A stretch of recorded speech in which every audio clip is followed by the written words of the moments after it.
कि रोजगार मतलब नीतीश कुमार, कैसे देखते हैं उस स्लोगन को? लेकिन हकीकत है कि 17 साल वो सरकार में थे तब तो रोजगार नहीं दे पा रहे थे। आप देश में ईडी, सीबीआई या किसी भी तरह का संवैधानिक संस्थान को खत्म कर रहे हैं तो लोकतंत्र और संविधान पे खतरा और किसको कहते हैं? यही तो है। डिग्री कॉलेज सरकार को हर ब्लॉक में दे, एक समस्या ये, और दूसरा सबसे बड़ा समस्या रोजगार। देश में 1 लाख पढ़ने लिखने वाले बच्चों के ऊपर 27 डिग्री कॉलेज है, बिहार में केवल 8 डिग्री कॉलेज। संदीप सौरभ चुनाव लड़ने के लिए नहीं आया है, नीतीश कुमार के काम को देखने के लिए आया, राजगीर घूमने के लिए आया, उनको क्या कहिए? युवा को बदलाव चाहिए क्योंकि मौजूदा सरकार में युवा सिर्फ ठगे जा रहे हैं। जल प्रबंधन का संकट है, ये नालंदा का बेसिक संकट है। जल निकासी का दिक्कत है और जो बरसाती नदियां हैं खास करके उनका मैनेजमेंट बहुत खराब है। किसी के ऊपर छापा पड़ा और वो भाजपा में चला गया तो मामला खत्म हो जा रहा है उसका। हमारे दर्शकों को भी संक्षेप में बताइए कि संदीप सौरभ को जितना क्यों जरूरी है, इंडिया को जितना क्यों जरूरी है?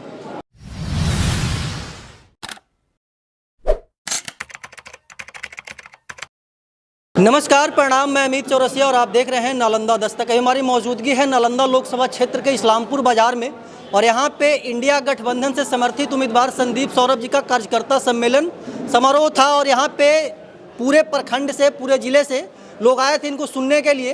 क्या क्या हुआ है इस सम्मेलन में, इसके ऊपर चर्चा करेंगे।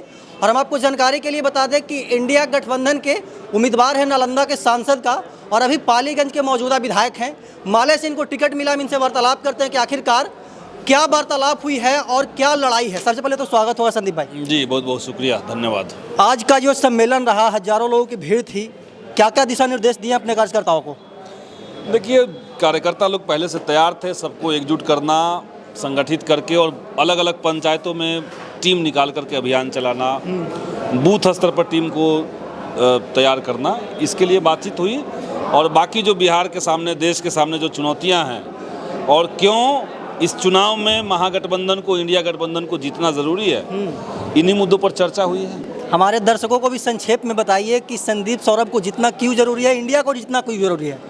देखिए, इंडिया को इसलिए जीतना चाहिए क्योंकि इंडिया को बचना चाहिए। देश को तभी बचेगा, देश का संविधान, लोकतंत्र। आप देख रहे हैं कि जैसे जैसे चुनाव नज़दीक आ रहा है, भाजपा और पूरा सत्ता तंत्र वो और ज़्यादा कितना खूंखार तरीके से विपक्ष को ख़त्म करने की कोशिश कर रहा है। ईडी और सीबीआई का खुलेआम दुरुपयोग हो रहा है।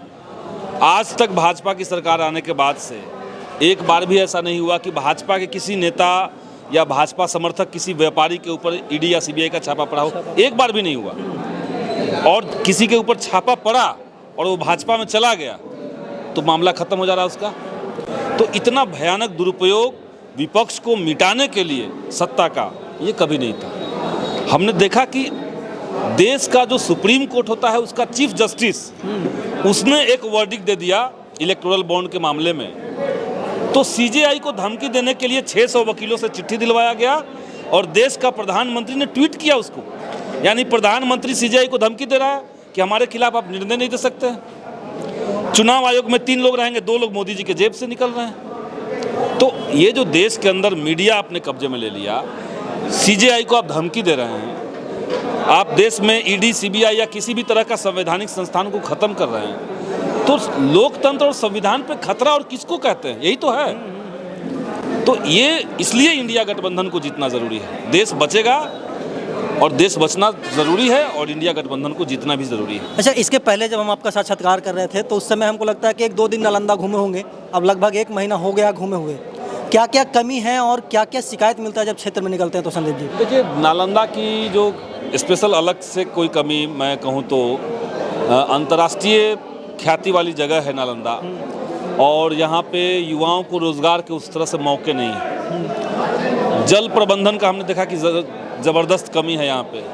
पानी का दुरुपयोग भी कई जगह पे दिखता है, नल जल ऐसे फटा हुआ है, पानी निकल रहा है, बह रहा है, कई जगह पे लेयर नीचे है, पानी का किल्लत है, हैंडपंप नहीं है, जल निकासी का दिक्कत है। और जो बरसाती नदियाँ हैं खास करके उनका मैनेजमेंट बहुत ख़राब है। जैसे हम अभी एकंगर सराय में हम लोग घूम रहे थे 2 दिन पहले, और वहाँ एक नौजवान है, आशुतोष नाम का नौजवान था, उन्होंने 40 लाख रुपए का टेंडर लिया ताकि एक बरसाती नदी, माने फल्गु नदी से उनको मछली का व्यापार करने के लिए सरकार से टेंडर ले लिया। और पानी ही नहीं आया नदी में, एक पैसा, एक बार भी पानी नहीं आया, तो पूरा पैसा चला गया। बरसाती नदियों की भी यही कहानी है, पानी नहीं आ रहा है।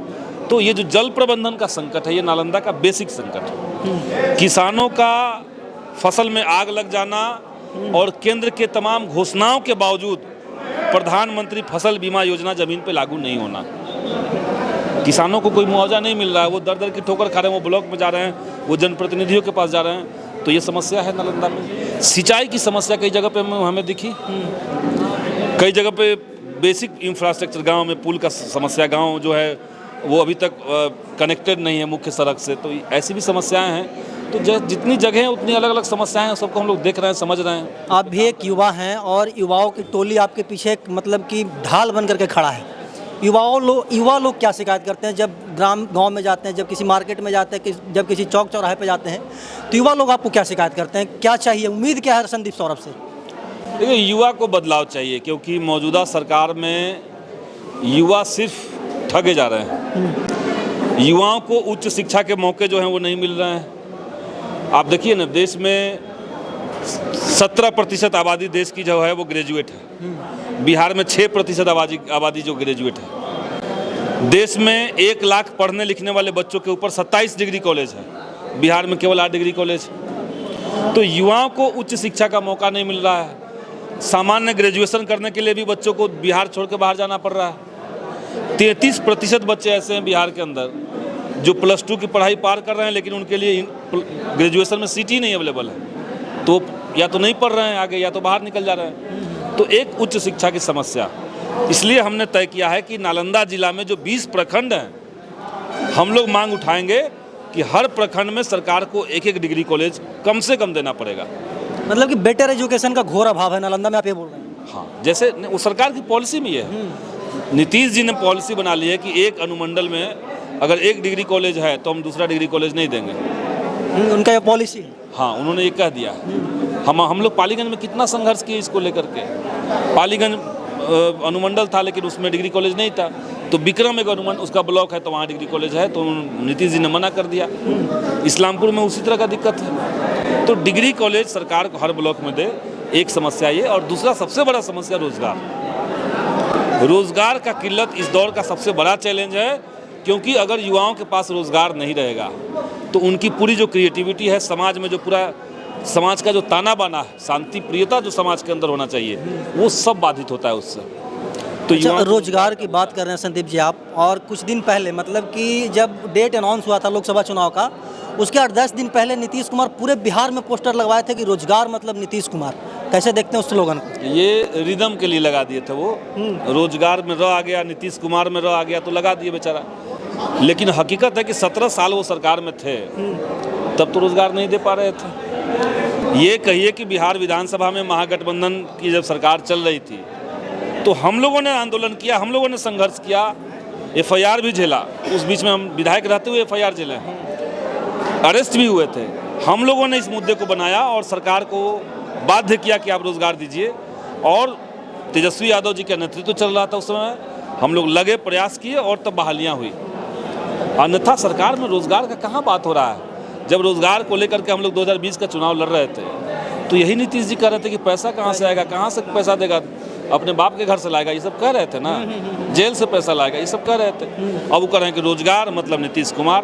तो रिदम के लिए कह सकते हैं, सच्चाई से अच्छा, आज से 2-3 दिन पहले NDA गठबंधन की भी बैठक थी इस्लामपुर में, ठीक है? वहाँ पे हम एक स्टेट सेक्रेटरी हैं, उनका नाम शायद राजीव रंजन पटेल है, उनसे आपसे संबंधित कुछ सवाल हम किए थे। तो उनका सवाल का जवाब आया था कि संदीप सौरभ चुनाव लड़ने के लिए नहीं आया है, नीतीश कुमार के काम को देखने के लिए आया, राजगीर घूमने के लिए आया। उनको क्या कहिए? अब उनको लग रहा है कि हम राजगीर घूमना, राजगीर तो हम आज 1-2 बार घूमे हुए हैं। राजगीर घूमना क्या, राजगीर तो घूम ही रहे हैं, सब जगह घूम रहे हैं, जनता के बीच में घूम रहे हैं, गांव देहात में घूम रहे हैं, उन नौजवानों के बीच में घूम रहे हैं जिनको सरकार ने अग्निवीर योजना ला करके उनके सपनों को कुचल दिया, उनके बीच में भी हम गए। जिन किसानों का फसल जल जा रहा है, माने सैकड़ों बीघा खेत जल गए, उनके बीच में भी हम घूमे हैं और उनका हमने आंसू पोंछा, हमने देखा है कि उनके दुख दर्द क्या है। और कोई मुआवजा देने वाला सरकार में नहीं बैठा हुआ है।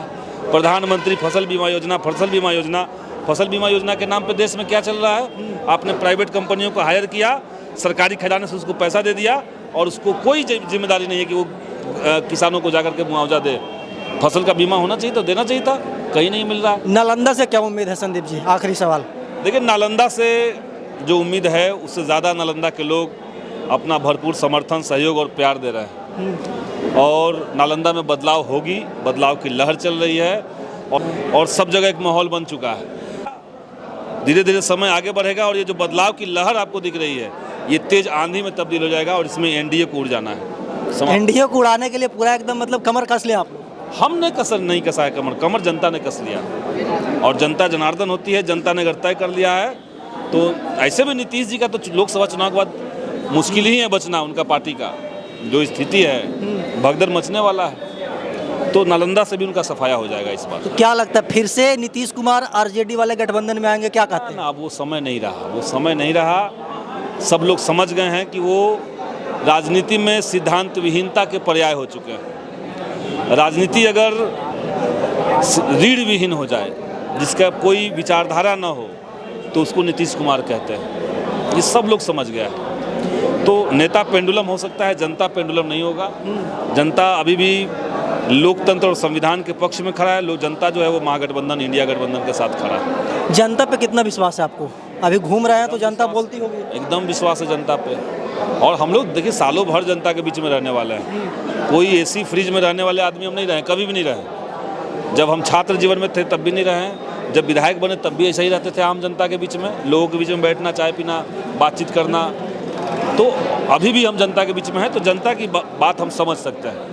वो समझ में आ जाता है कि कौन क्या कह रहा है और क्यों कह रहा है। चेहरे पे दिख जाता होगा कि आपको क्या कह रहा है। हम लोग को दिख जाता है। देखिए, हमारे बगल में संदीप सौरभ जी थे और हमारे हर एक सवाल का जवाब दिए और ये कह रहे हैं कि हमको नालंदा की जनता पे पूर्ण विश्वास है और इस बार बदलाव की लहर है। अब देखने वाली बात होगी कि कौन जीतता है, कौन हारता है। माहौल बनेगा, किसके पक्ष में जाएगा नालंदा, किसके विपक्ष में जाएगा नालंदा, ये देखने वाली बात होगी। बाकी हम संदीप सौरभ से और भी आगे आने वाले समय में वार्तालाप करेंगे। तब तक के लिए बने रहे हमारे साथ और देखते रहना नालंदा दस्तक। धन्यवाद।